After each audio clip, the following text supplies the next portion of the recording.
how do I define success?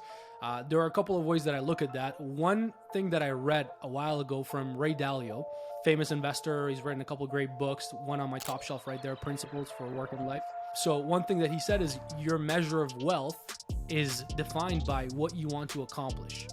So if you want to be, let's say as an example, Bill Gates and cure the world of malaria or whatever else, you might need a couple $100 million, right? If you want to be a solo traveler, like a vagabond type of individual, have an online, business, have a blog, whatever else, and travel the world and live in hostels or have your own apartment in whatever, a different part of the world, maybe you need 50 grand a year, and that's more than enough to sustain yourself. And that's your measure of wealth based on how you want to live, what you want to accomplish.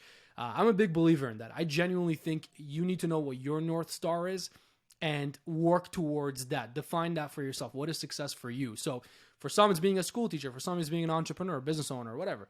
So whatever success is for you, define it, and then that's your North Star, and live on those terms. Live on your own terms. That's the more important part of that. Because as the saying goes, there's no worse failure than success without fulfillment.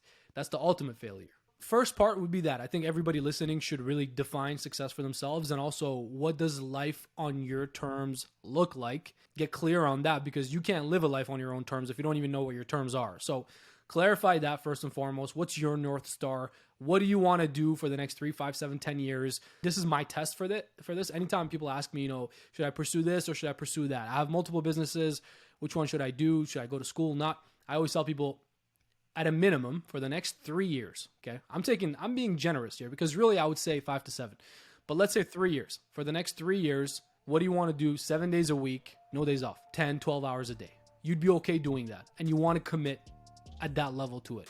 Would you do that with XYZ business? Oh, definitely not. There's no way I would do that 7 days a week, 12-hour days for the next 3 years.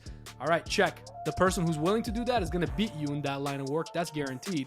So forget about that altogether. You're not going to compete with somebody like me in that business if you're not willing to commit to it that way. And then, okay, let's go through your options. And that's a quick test you can apply. What are you willing to do for the next 3 years, 7 days a week, 12 hours a day to get the results? That proves out the concept of this is something you should be pursuing.